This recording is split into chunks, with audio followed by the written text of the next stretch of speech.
Hello dear students, कैसे हैं आप। मैं उमेश कुमार, प्रवक्ता वाणिज्य, स्वर्ण जयंती उत्कृष्ट राजकीय वरिष्ठ माध्यमिक पाठशाला पंडोर, डिस्ट्रिक्ट मंडी, हर घर पाठशाला की +1 बिजनेस स्टडी की क्लास में आपका स्वागत करता हूं। प्यारे बच्चों, आज जिस टॉपिक के बारे में हम चर्चा करेंगे उस टॉपिक का नाम है scope of E business and difference between traditional business and E business. E business का क्षेत्र और परंपरागत व्यवसाय एवं इलेक्ट्रॉनिक व्यवसाय के बारे में आज हम चर्चा करेंगे।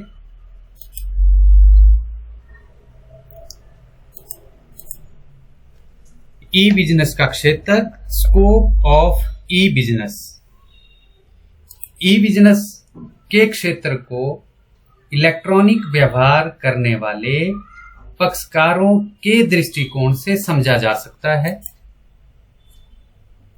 यानी जो दो पक्षकार आपस में व्यवसाय कर रहे हैं उनके बीच में क्या संबंध है, इससे हम ई बिजनेस के क्षेत्र को समझ सकते हैं।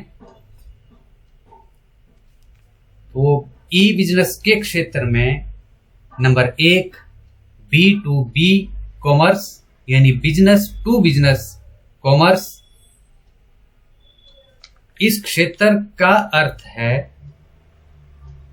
कि जिसमें इलेक्ट्रॉनिक व्यवहारों को करने वाले दोनों पक्षकार फर्में अथवा व्यावसायिक इकाइयां हैं। यानी व्यवहार करने वाले, लेन देन करने वाले दोनों जो पक्षकार हैं वो दोनों कौन हैं बच्चों? व्यावसायिक इकाइयां या फिर व्यावसायिक फर्में हैं। उदाहरण के लिए दोनों फर्मों में से एक फर्म उत्पादन का काम कर रही है और दूसरा पैकिंग का काम कर सकती है। ठीक है, जो दो पक्षकार आपस में यहां पर लेन देन कर रहे हैं इस क्षेत्र के अंतर्गत, उसमें एक प्रोडक्शन कर रहा है, दूसरा पैकिंग कर रहा है।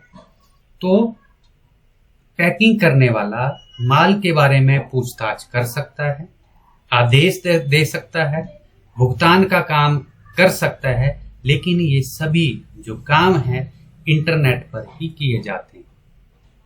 ठीक है, यानी इंटरनेट, कंप्यूटर की सहायता से ही माल के बारे में जानकारी प्राप्त करना, आदेश देना, भुगतान करना सभी इंटरनेट की सहायता से किया जाए तो उसे B2B कॉमर्स कहा जाता है।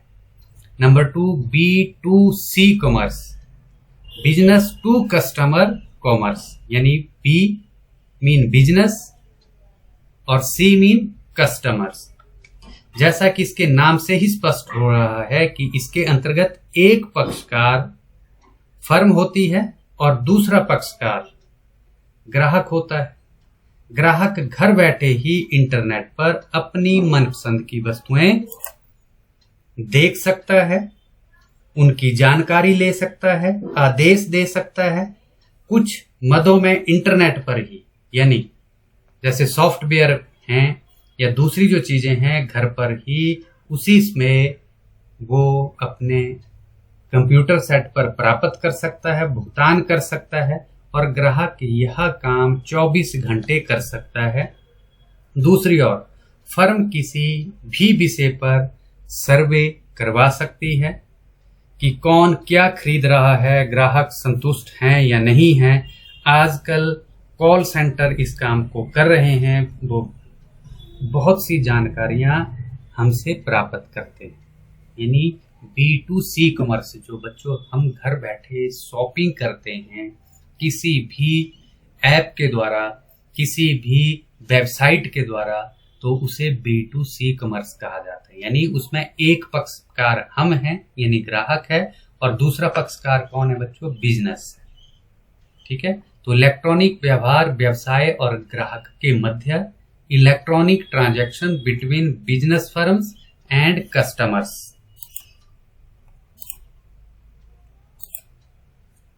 थर्ड है इंट्रा बी कॉमर्स, यानी विद इन बिजनेस कॉमर्स। प्यारे बच्चों, इसके अंतर्गत व्यावसायिक क्रियाओं में शामिल दोनों पक्षकार जो हैं वो एक ही व्यवसाय के दो व्यक्ति या विभाग होते हैं। उदाहरण के लिए एक फर्म का विपणन विभाग इंटरनेट के माध्यम से लगातार उत्पादन विभाग के संपर्क में रहता है। यानी दोनों जो पक्षकार हैं वो कौन है बच्चों? विभाग या एक ही व्यवसाय के दो विभाग या दो यूनिट, ताकि ग्राहकों की इच्छा के अनुसार उत्पादन किया जा सके। इसी प्रकार विभिन्न ब्रांचों में स्टॉक की अतिशीघ्र जानकारी प्राप्त की जा सकती है। सेबी वर्गीय विभाग द्वारा कर्मचारियों की भर्ती, चयन, प्रशिक्षण आदि का कार्य बड़ी आसानी से किया जा सकता है। यानी electronic transaction between two department of a business firm is known as intra B commerce, यानी विद इन बिजनेस कॉमर्स। फिर से मैं रिपीट कर रहा हूं बच्चों, इसके अंतर्गत एक व्यवसाय के दो विभाग या दो यूनिट आपस में व्यवहार कर रहे हैं इंटरनेट की सहायता से। Fourth, C2C commerce, customer to customer commerce. इसके अंतर्गत व्यावसायिक क्रियाओं में शामिल दोनों पक्षकार ग्राहक होते हैं। दोनों पक्षकार ग्राहक होने के कारण इसे C2C कॉमर्स कहा जाता है, यानी कस्टमर टू कस्टमर कॉमर्स कहा जाता है। इसकी आवश्यकता उन वस्तुओं के क्रय विक्रय के लिए होती है जिनके लिए पहले से स्थापित बाजार नहीं होते, जैसे पुराने कपड़े, पुरानी किताबें, पुरानी गाड़ी। ठीक है, इन्हीं को बेचा जाता है। ठीक है, इंटरनेट के माध्यम से ग्राहक को विश्व स्तर पर क्रेता उपलब्ध हो जाते हैं, जैसे आजकल आप देख रहे हैं OLX है। ठीक है, इस व्यवस्था में वस्तुओं के भुगतान के लिए पेपल की सहायता या पेटीएम इनकी सहायता ली जाती है। ठीक है, यानी आप आजकल देख रहे हैं कि पुरानी गाड़ियां खरीदी और बेची जाती हैं, ग्राहक ही बेचने वाला है और ग्राहक ही खरीदने वाला है। तो इसे C2C कॉमर्स कहा जाता है। जैसे कई ऐप भी हैं जिनमें पुरानी गाड़ियां बेची जाती हैं। ठीक है, तो कस्टमर जो हैं, ग्राहक जो हैं, वहां से जानकारी हासिल करके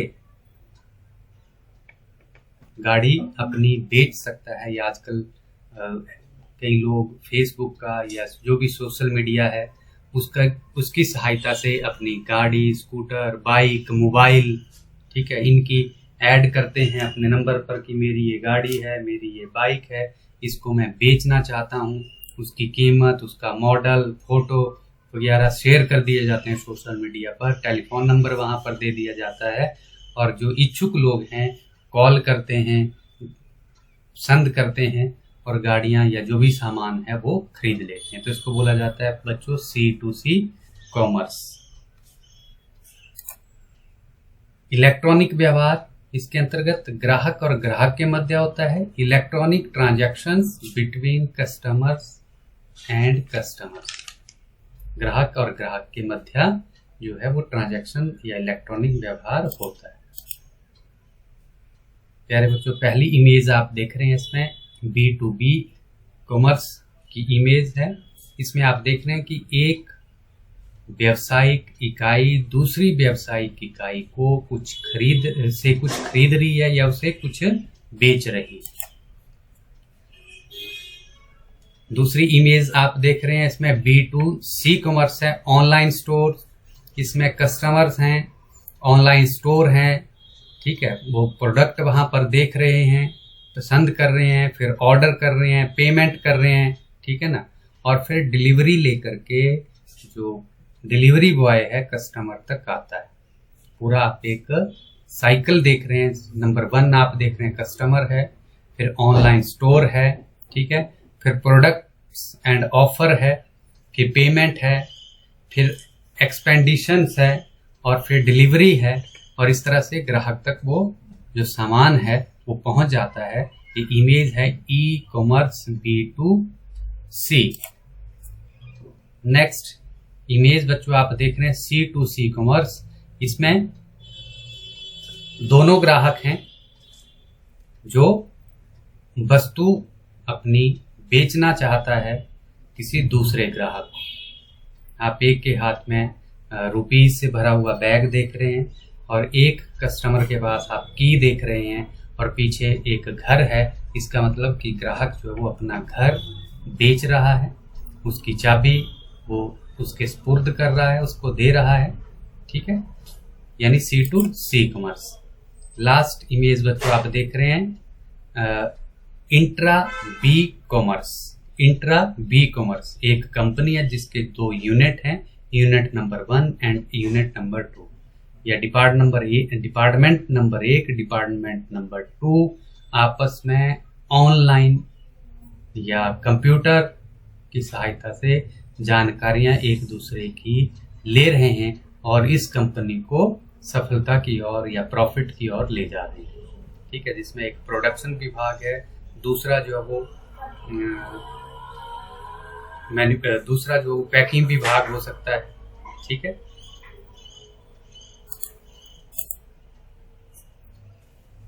अब बच्चों हम बात करते हैं परंपरागत व्यवसाय और ई व्यवसाय यानी ई बिजनेस के बीच में अंतर की।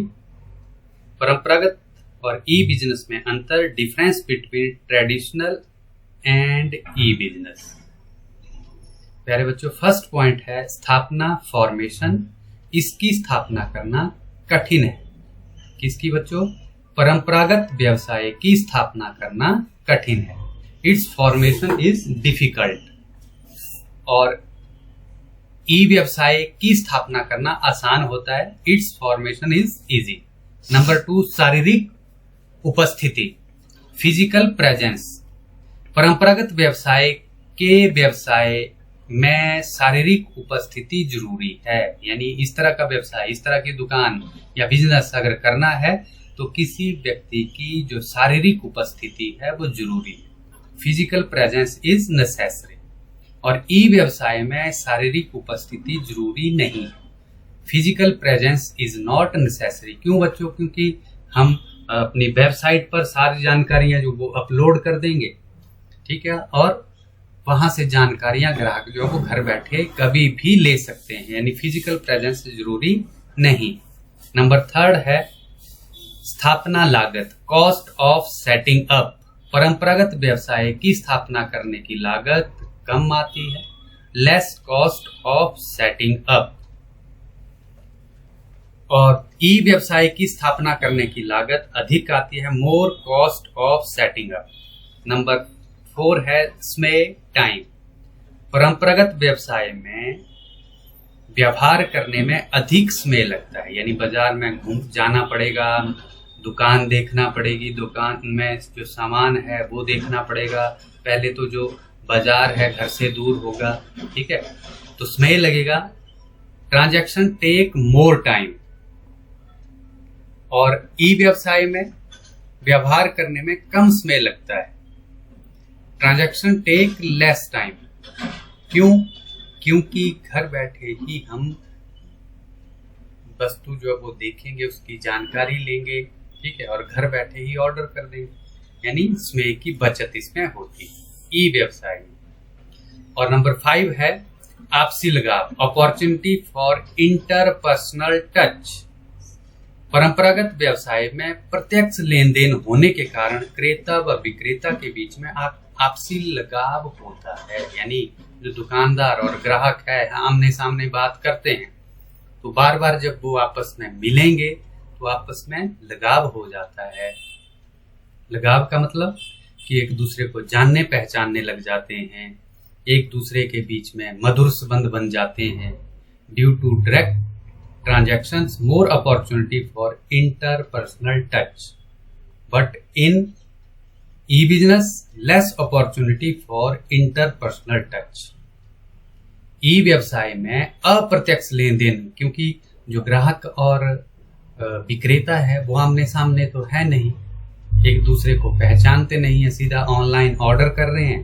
तो अप्रत्यक्ष लेन देन होने के कारण क्रेता व विक्रेता के बीच में आपसी लगाव नहीं होता है। नंबर 6 एंड लास्ट, विश्व स्तर पर पहुंच, ग्लोबल रीच।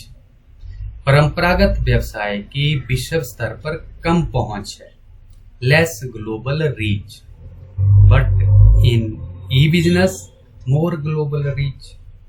ई व्यवसाय में विश्व स्तर पर अधिक पहुंच है, क्योंकि बच्चों वेबसाइट है, उस वेबसाइट को का एड्रेस गूगल में सर्च करके कोई भी कहीं भी किसी भी कंट्री में उसको देख सकता है, जानकारी ले सकता है, ठीक है, और अगर पॉसिबल है तो ऑर्डर भी कर सकता है। तो प्यारे बच्चों, ये था परंपरागत व्यवसाय और ई व्यवसाय में अंतर। तो इस तरह से बच्चों आज का जो हमारा टॉपिक है खत्म हुआ। उम्मीद है कि आप बच्चों ने एंजॉय करते हुए इसे अंडरस्टैंड भी किया होगा। Thank you very much, thank you for watching, have a nice day.